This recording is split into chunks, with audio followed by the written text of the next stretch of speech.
శంకు పుష్పాల చెట్టు ఇంకా పాలకూర అయితే మన పెరట్లో వేసేసుకున్నాం. ఇప్పుడైతే నల్ల టబ్బు తీసుకున్నాను ఫ్రెండ్స్, ఇది కూడా కొత్తదే. దానికి దబ్బలం కాల్చుకొని 4 వైపులు 4 బెజ్జాలు పెట్టుకున్నా, వాటర్ మంచిగా కిందకి పోవడానికి అనమాట.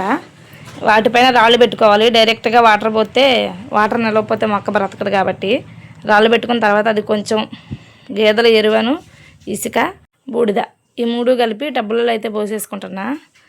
పొద్దున్నే పని పాట ఏం లేదా అంజలి, నువ్వుకి మొక్కలు అంటారేమో.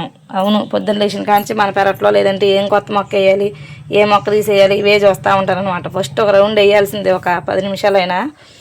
ఇక పాలకూర ఉంది కదా, అందుకే మనమైతే ఇప్పుడు కింద వేయట్లేదు కదా, మట్టి తోలియాలని మన పెరటంతా తీసేస్తున్నాం. అందాక టబ్బులలో పెట్టుకుందామని పాలకూర విత్తనాలు వాటర్తో మొత్తం తడిపేసేసి విత్తనాలు చక్కగా ఈవెన్గా అయ్యేటట్టు పోసేసి పైన కూడా కొంచెం ఇసుక ఎరువు వేసుకొని వాటర్ పట్టుకున్నామంటే చూద్దాం మన పాలకూర టబ్బులో ఎలా వచ్చిద్దో. నిన్న స్పీనచ్ సీడ్స్ ఏంటంటే పాలకూర అని చెప్పారు, అందరూ పాలకూర అనే చెప్పారు. నాకు అర్థమైపోయింది కదా పాలకూర విత్తనాలేనని.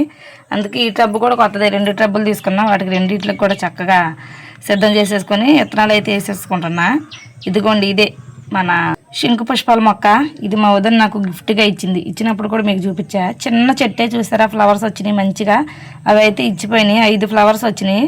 ఇంక ఇది ఇంత చిన్నకున్న ఫ్లవర్స్ మంచిగా వేస్తుందని చెప్పి ఇంకా ఇంట్రెస్ట్ కలిగి ఇంకా టబ్బులో అయితే వేసేస్తున్నా. ఇప్పుడు ఈ శంకు పుష్పాలు ఉదయాన్నే హాట్ వాటర్లో కాగబెట్టుకుని కూడా తాగుతారంట, హెల్త్కి చాలా మంచిదంట. అందుకే దీంట్లో కూడా మంచి హెల్త్ బెనిఫిట్స్ ఉన్నాయి, ఇంట్లో ఉండటం కూడా మంచిదని చెప్పి ముద్దది. ఇది ఒంటెక్కదు కాదు, ముద్ద శంకు పుష్పాలు. దీనికి విత్తనాలు వచ్చిన తర్వాత మీకు కూడా పంపిస్తాలే. చాలామందికి చాలా విత్తనాలే పంపించా. లైక్ చేయండి మరి, ఇంక లేట్ ఎందుకు. అంజలి పల్లెటూరు బ్లాగ్స్ ఛానల్ ఇంకా ఎవరైనా సబ్స్క్రైబ్ చేసుకోకపోతే సబ్స్క్రైబ్ చేసుకున్నారనుకోండి, నేను చూపించే హార్వెస్ట్లలో మీకు ఏ విత్తనాలు కావాలన్నా కానీ మీకైతే నేను పంపిస్తా. ఓకేనా.